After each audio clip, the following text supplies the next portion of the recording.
If you've watched golf on television at all in the past few years, you've probably heard this phrase, strokes gained. The pros swear by it, broadcasters cite it constantly, and it's arguably the strongest predictor of success at the highest level of the game.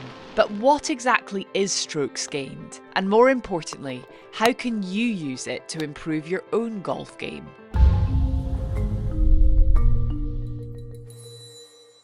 Most golfers are familiar with traditional stats like fairways hit, greens in regulation, and putts per round.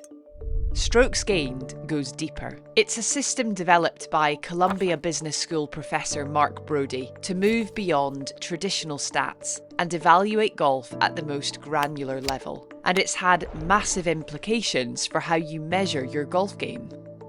At its core, strokes gained calculates how many shots on average it will take you to hole out from specific distances or conditions. You can then use these averages to compare your performance against that of other golfers facing similar situations. You can evaluate your performance against whatever benchmarks you choose, whether it's the specific handicap index you currently play to, your own past play, or even tour professionals. Let's say from 168 yards in the fairway, it takes you an average of 3 shots to finish the hole. If you hit the green and finish in 2 strokes instead, you've gained 1 stroke against your benchmark. However, if you hole out in 4 strokes from that same spot, you've lost a stroke against your benchmark. To make strokes gained actionable, it's broken into 4 main areas: off the tee, approach, around the greens, and putting. Tracking each category separately shows where your score is really coming from. This identifies areas where you're consistently gaining strokes and reveals trouble spots where you are losing strokes against your benchmark. The more you play, the more data you gather, creating a sort of heat map tracking your expected performance throughout the golf course, relative to your average and to the average of others.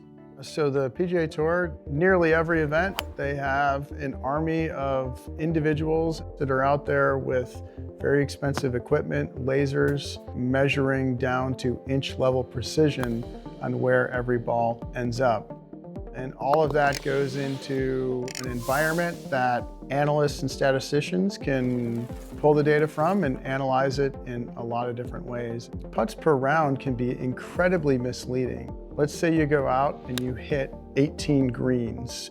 You're probably going to have a lot of mid-range and long-range putts. Now, if you were to miss 18 greens, the ball is typically going to start a lot closer to the hole. When the ball is starting a lot closer to the hole, you're going to have fewer putts.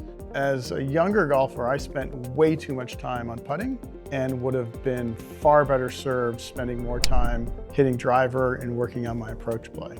Strokes gained doesn't just show you where you're losing strokes, it helps you prioritise which areas will have the biggest impact on your score.